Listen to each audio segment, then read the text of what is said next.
ഇറാൻ്റെ സിറിയയിലുള്ള എംബസി അത് അറ്റാക്ക് ചെയ്ത ശേഷം നിങ്ങൾക്കറിയാം, ഇറാനിയൻ വിദേശകാര്യ വകുപ്പ് ഡെപ്യൂട്ടി മന്ത്രി പറഞ്ഞത് 24 മണിക്കൂറിനുള്ളിൽ ഇറാൻ റിട്ടാലിയേഷൻ ഇസ്രായേലിന് ചെയ്യും, അതായത് അറ്റാക്ക് ചെയ്യും.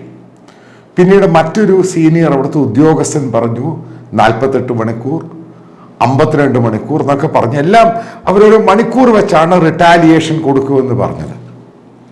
എന്നിട്ട് ഇത്രയും ദിവസങ്ങളായി ഒരു റിട്ടാലിയേഷനും കണ്ടില്ല. അവസാനം ഇറാൻ പറഞ്ഞു ഇസ്രായേലിൻ്റെ എംബസികൾ അറ്റാക്ക് ചെയ്യും, ഇതാണ് പറഞ്ഞത്. ഇപ്പോഴാണ് 2 ദിവസം കൊണ്ട് റിപ്പോർട്ട് വരുന്നു. അതിനുശേഷം എങ്ങനെയായിരിക്കും ഇറാൻ ഇസ്രായേലിനെ അറ്റാക്ക് ചെയ്താൽ ഇസ്രായേൽ ഏത് രീതിയിലായിരിക്കും അറ്റാക്ക് ചെയ്യുന്നത്? അതിനെപ്പറ്റിയാണ് ഇപ്പം 2 ദിവസം കൊണ്ട് വേൾഡ് മീഡിയയിലും ഗ്ലോബൽ മീഡിയയിലും വരുന്നുണ്ട്. ഇസ്രായേൽ എങ്ങനെയായിരിക്കും ഇറാനെ നേരിടുന്നത്? അതായത് ലോകത്ത് ഇന്ന് വരെ ഉപയോഗിക്കാത്തൊരു ബോംബുണ്ട്, EMP, ഇലക്ട്രോ മാഗ്നറ്റിക് പൾസ് എന്ന ഇത് പറയുന്നത്, ഈ ബോംബ് എന്ന ഇതിന് പറയുന്നത്. ഇത് ഉപയോഗിക്കുമെന്നാണ് പറയുന്നത്. അതായത് ഈ ബോംബിൻ്റെ പ്രത്യേകത എന്ന് പറയുന്നത്, ഈ ബോംബ് എവിടെയാണ് ഇപ്പോൾ ഫ്ലൈറ്റിലോ അതേപോലെ മിസൈലിലോ ഘടിപ്പിച്ചോ ഇത് കൊണ്ട് ഡ്രോപ്പ് ചെയ്യുവാണെങ്കിൽ ആ ഒരു ഭാഗത്തെ റേഡിയസ് എടുക്കും. അതായത് ഇപ്പോൾ ടെഹ്റാൻ സിറ്റിയിലിട്ടു പ്രത്യേക ഒരു ഭാഗത്ത് ഇട്ട് കഴിഞ്ഞാൽ ആ ഭാഗത്തുള്ള പവർ ഗ്രിഡിനെയാണ് ഇത് കയറി അറ്റാക്ക് ചെയ്യുന്നത്. അതായത് അവിടെയുള്ള ഇത്ര ഭാഗത്തെ റേഡിയസ്, അവിടെ ഇലക്ട്രിസിറ്റി പൂർണ്ണമായിട്ടും പോകും. അതായത് പവർ ഗ്രിഡ് എന്ന് പറയുന്ന സാധനം നശിച്ചു പോകും. അതേപോലെ ടെലികമ്മ്യൂണിക്കേഷൻ, അതായത് മൊബൈലാണെങ്കിലും ടെലിഫോൺ ആണെങ്കിലും ഈ സംഭവം മുഴുവനും പ്രവർത്തനരഹിതമായി പോകും.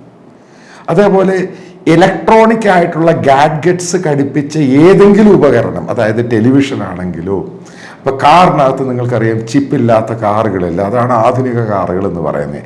അതേപോലെ മൊബൈൽ ഫോണ്, ഓടുന്ന വണ്ടികൾ, ഇത് മുഴുവനും നിശ്ചലമായി പോകും. ഇതാണ് ഈ ബോംബ് എന്ന് പറയുന്ന ഇലക്ട്രോ മാഗ്നറ്റിക് പൾസ് എന്ന് പറയുന്ന ബോംബിൻ്റെ പ്രത്യേകത. ഇത് ലോകത്തെവിടെ ഉപയോഗിച്ചിട്ടില്ല. 2012 ഇതേപോലെ ഇറാൻ ന്യൂക്ലിയർ അറ്റാക്ക് ഇസ്രായേലിനെ ചെയ്യുമെന്ന് പറഞ്ഞു കഴിയുമ്പോൾ അന്ന് ടൈംസ് ഓഫ് ഇസ്രായേൽ ഇത് റിപ്പോർട്ട് ചെയ്തിരുന്നു. ഏതെങ്കിലും രീതിയിൽ ഇറാൻ അറ്റാക്ക് ചെയ്യുകയാണെങ്കിൽ EMP മുഖാന്തരമായിരിക്കും ഇസ്രായേൽ റിട്ടാലിയേഷൻ കൊടുക്കുന്നത്. അതായത് മനസ്സിലാക്കേണ്ടത്, ഇതേപോലെ ഫൈറ്റർ എയർക്രാഫ്റ്റിൽ ഇത് പല സിറ്റികളിലും ഈ ഭാഗത്ത് ഇത് ഇട്ട് കഴിഞ്ഞാൽ, അത് ഇതേപോലത്തെ ബോംബുകൾ ബ്ലാസ്റ്റ് ചെയ്ത് കഴിഞ്ഞാൽ, ഇറാൻ എന്ന് പറയുന്നത് ഇലക്ട്രിസിറ്റി ടെലികമ്മ്യൂണിക്കേഷൻ ഇല്ലാതെ 5-ാം നൂറ്റാണ്ടിലെ 7-ാം നൂറ്റാണ്ടിലെ ഒരു സിറ്റി ആയിട്ടങ്ങ് മാറും. കാരണം കറണ്ടില്ല, പവറില്ല, അത് സ്റ്റോൺ ഏജിലോട്ട് പോകുമെന്നാണ് ടൈംസ് ഓഫ് ഇസ്രായേൽ എന്ന് റിപ്പോർട്ട് ചെയ്തിരുന്നത്. അതായത് ഇറാൻ എന്ന് പറയുന്ന സിറ്റിക്കകത്ത് പിന്നെ കുറച്ച് നാളത്തേക്ക് ഇലക്ട്രിസിറ്റി ഇല്ല, ടെലികമ്മ്യൂണിക്കേഷൻ ഇല്ല, വണ്ടികൾ ഓടത്തില്ല, വാഹനങ്ങൾ ഓടാൻ പറ്റത്തില്ല. ഇത് പലയിടത്തും അറ്റാക്ക് ചെയ്യുന്ന പറയുന്നത് ഈ രീതിയിലുള്ള ബോംബ്. അതായത് എയർക്രാഫ്റ്റിനെ അറ്റാക്ക് ചെയ്യാം, അതിൻ്റെ ഇലക്ട്രോണിക് ഗാഡ്ഗറ്റ്സ്, ഇലക്ട്രോണിക് സാധനം അതിനകത്തുണ്ട്, അതിനെ അറ്റാക്ക് ചെയ്യാം. അതേപോലെ ബിൽഡിങ്ങുകളായിട്ട് അതിനെ അറ്റാക്ക് ചെയ്യാം, മരങ്ങളെ അറ്റാക്ക് ചെയ്യാം. പക്ഷെ ഒരു മനുഷ്യനും മരിക്കുകയില്ല എന്നാണ് ഇതുമായിട്ട് ബന്ധപ്പെട്ട് ഞാൻ വായിച്ചു നോക്കിയപ്പോൾ മനസ്സിലായത്. ഇതാണ് ബേസിക്കലി ഇറാൻ ഭയന്നു പോയത്.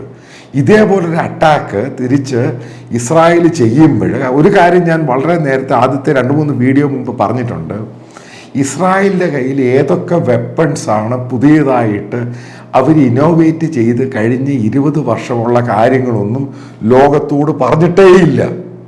അപ്പം അതിൻ്റെ ഭാഗമായിട്ടാണ് ഓരോ വെപ്പൺസിനെ പറ്റിയും ഇറാൻ അറ്റാക്ക് ചെയ്യുമ്പോൾ എങ്ങനെയായിരിക്കും ഇസ്രായേൽ റിട്ടാലിയേഷൻ കൊടുക്കുന്നത്. അതായത് മനസ്സിലാക്കുക, ഇസ്രായേലി ഡിഫൻസ് ആർമിയുടെ ചീഫ് വളരെ കൃത്യമായിട്ട് പറഞ്ഞിട്ടുണ്ട്, ഞങ്ങൾ ഡിഫെൻസീവിലും ആയിരിക്കും ഒഫൻസീവിലും ആയിരിക്കും. അതിൻ്റെ ഡെപ്യൂട്ടി ചീഫ് പറയുന്നുണ്ട്, ഒരു കാരണവശാലും പിന്നെ ഇറാൻ പഴയ ഇന്നുള്ള ഇറാൻ ആയിരിക്കുകയില്ല. അവർ ഏതെങ്കിലും രീതിയിൽ ഇസ്രായേലിനെ അറ്റാക്ക് ചെയ്താൽ ഇതൊക്കെ കണ്ട് ഈ ഖുമൈനിയും റിപ്പബ്ലിക്കൻ ആർമിയും ഒക്കെ ഭയന്നു. ഇതാണ് സംഭവം. അതുകൊണ്ടാണ് ഈ പ്രോക്സിയെ കൊണ്ടുള്ള അറ്റാക്ക് എന്ന് ഞാൻ നേരത്തെയുള്ള വീഡിയോയിൽ പറഞ്ഞു. ഇതിപ്പോൾ വളരെ പൂർണ്ണമായിട്ടും ശരിയാകുകയാണ്. ഇസ്രായേലി മീഡിയയും ഗ്ലോബൽ മീഡിയയൊക്കെയാണ് ഇത് പറയുന്നത്. എങ്ങനെയായിരിക്കും ഇസ്രായേൽ ഇറാനെ അടിക്കുന്നത്? അതായത് ഞാൻ നേരത്തെ ഒരു വീഡിയോയിൽ പറഞ്ഞു, നിങ്ങൾ കണ്ടതാണ് ഗാസയെ അടിച്ച് നാശമാക്കിയത്. അതിനകത്ത് വളരെ റെസ്ട്രിക്റ്റഡ് വാറായിരുന്നു. കാരണം പലയിടത്തും ബോംബ് ചെയ്യാൻ പറ്റത്തില്ല, ജനങ്ങളുടെ ഡെൻസിറ്റി ഓഫ് പോപ്പുലേഷൻ ഇതൊക്കെ ഉണ്ട്. പക്ഷെ ഇറാനിൽ ഇതൊന്നുമില്ല. ഫ്ലാറ്റായിരിക്കും സാധനം, ശരിക്കും ബുൾഡോസ് ചെയ്ത് കളയും എല്ലാ രീതിയിലും.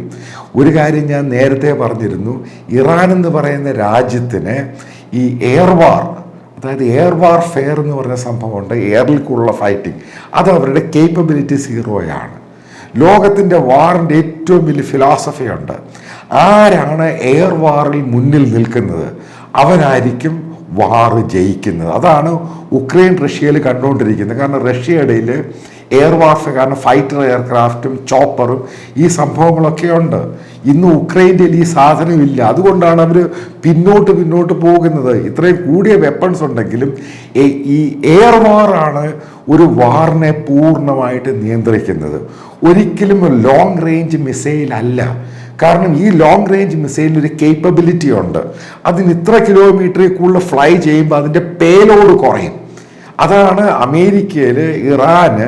അമേരിക്കൻ ബേസായ ബഗ്ദാദിൽ ഇറാൻ അറ്റാക്ക് ചെയ്ത് കഴിഞ്ഞപ്പോൾ ഒരു അമേരിക്കൻ സൈനികൻ പോലും അവിടെ കൊല്ലപ്പെട്ടില്ല. ചെറിയ ബിൽഡിങ്ങുകൾക്ക് മാത്രമാണ് ഡാമേജ് ഉണ്ടായത്.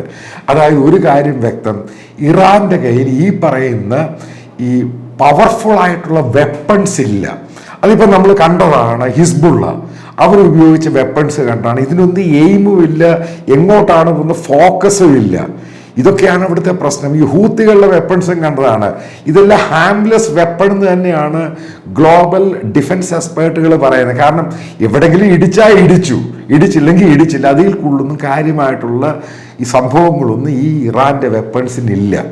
അവിടെയാണ് ഈ പറയുന്ന ഇസ്രായേലിൻ്റെ പുതിയ ഈ ബോംബ് ഉപയോഗിക്കുകയാണെങ്കിൽ, നിങ്ങൾ ആലോചിച്ച് നോക്കണം, ഇതേപോലെയുള്ള EMP പോലുള്ള ബോംബ് ഉപയോഗിക്കുകയാണെങ്കിൽ ഇറാൻ്റെ അവരുടെ ഒറ്റ വാഹനങ്ങൾ ഓടാൻ പറ്റും. മിലിറ്ററി വാഹനം പിന്നെ ഓടാതെ ഈ പട്ടാളക്കാർക്ക് എങ്ങനെ മൂവ് ചെയ്യാൻ പറ്റും? ഈ വെപ്പൺസിൻ്റെ ലോഞ്ചറിൽ അതുമായിട്ട് ബന്ധപ്പെട്ട് ഇലക്ട്രോണിക് സാധനങ്ങളുണ്ട്. ഇതേപോലെയുള്ള ബോംബ് ഉപയോഗിച്ച് ബ്ലാസ്റ്റ് ചെയ്യുവാണെങ്കിൽ ആ ഇലക്ട്രോണിക്സ് ചിപ്പുകൾ വർക്ക് ചെയ്യത്തില്ല. ഇതൊക്കെ EMPയുമായിട്ട് ബന്ധപ്പെട്ട് നിങ്ങൾക്ക് ഗൂഗിളിൽ വായിക്കുവാൻ സാധിക്കും ഏതൊക്കെ രീതിയിലാണ് ഇത് എഫക്റ്റ് ചെയ്യുന്നത്. അതായത് ഇറാനിൽ പവർ ഇല്ല, ടെലികമ്മ്യൂണിക്കേഷൻ ഇല്ല, വാഹനങ്ങൾ ഓടുന്നില്ല. അവരുടെ മിലിറ്ററി വാഹനം ലോഞ്ചർ, അതായത് മിസൈലും മറ്റൊക്കെ ലോഞ്ച് ചെയ്യുന്ന അത് പ്രവർത്തിക്കാൻ സാധിക്കുന്നില്ല. ന്യൂക്ലിയർ അവരുണ്ട് എന്ന് പറയുന്നു. അതിനകത്ത് പോലും ഈ പറയുന്ന ഇലക്ട്രിസിറ്റിയും ഇലക്ട്രോണിക്സ് ചിപ്പുകളും ഒക്കെ ഉണ്ട് സംഭവം. ഇതെല്ലാം കേടായി കഴിഞ്ഞാൽ പിന്നെ അവരെന്ത് ചെയ്യും? ഇതാണ് പറയുന്നത്. ഇസ്രായേൽ എന്ന് പറയുന്നത് മോസ്റ്റ് അഡ്വാൻസ്ഡ് ടെക്നോളജി ഉള്ള രാജ്യമാണ്. ഇപ്പം ലോകം ഇപ്പോഴാണ് അറിയുന്നത് അവർ ഗാസയിൽ AI ഉപയോഗിച്ചു. ഇതിനേക്കാളും സൂപ്പർ AI ആയിരിക്കും ഇറാനെതിരെ അവർ ഉപയോഗിക്കാൻ പോകുന്നത്. അതുമല്ല, അവർക്ക് സ്പെസിഫിക് ആയിട്ട് ഇറാനെ എവിടൊക്കെയാണ് ടാർഗറ്റ് ചെയ്യേണ്ടത് അവർക്ക് അത് കംപ്ലീറ്റ് ആയിട്ട് മനസ്സിലാക്കി വെച്ചിരിക്കുകയാണ്. എവിടൊക്കെ കൊണ്ട് അറ്റാക്ക് ചെയ്യണം. അത്രമാത്രമുള്ള ടെക്നോളജിയും സാറ്റലൈറ്റ് ഇമേജും, അത് അഡ്വാൻസ് ടെക്നോളജി ഒന്നും ഇറാൻ്റെ കയ്യിലില്ല.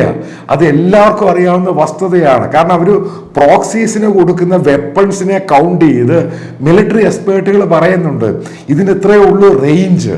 അപ്പോൾ അതുകൊണ്ട് മുന്നോട്ട് പോകാൻ പറ്റത്തില്ല. അവിടെയാണ് ഇപ്പോൾ പുതിയ വാർത്ത വരുന്നത്, ഇസ്രായേൽ EMP ഉപയോഗിച്ച് ഇറാനെ തകർക്കും. അതായത് ഇറാനെ ഒരു സ്റ്റോൺ ഏജിലോട്ട്, അതായത് ഒരു 100-200 വർഷം പുറകോട്ടങ്ങ് കൊണ്ടുപോകും. പോയി കഴിഞ്ഞാൽ ആ രാജ്യം എവിടെ പോയി നിൽക്കും? ഇതാണ് ചോദ്യം. ഇതാണ് ഞാൻ ആദ്യത്തെ വീഡിയോ മുതൽ പറയുന്നത്. ഇസ്രായേൽ എന്ന് പറയുന്നത് നല്ല ടെക്നോളജി ബേസ്ഡ് വളരെ പ്രൊഫഷണലായിട്ടുള്ള സൈന്യമുള്ള രാജ്യമാണ്. അവരുമായിട്ടൊന്നും ഈ പറയുന്ന ഇറാനോ ഇറാഖോ മിഡിൽ ഈസ്റ്റിലുള്ള ഒരു രാജ്യങ്ങൾക്കും ഒന്നും ചെയ്യാൻ പറ്റത്തില്ല. അതിനേക്കാൾ ഉപരിയായിട്ട് അവർ വളർന്നു കഴിഞ്ഞു. പിന്നെ അമേരിക്കയുടെ വലിയ സപ്പോർട്ടും. അതുകൊണ്ടാണ് പറഞ്ഞ് ഇറാൻ ഇത് കോപ്പും അവിടെ ചെയ്യാൻ പറ്റത്തില്ല എന്ന് വളരെ കൃത്യമായിട്ട് പറഞ്ഞത്.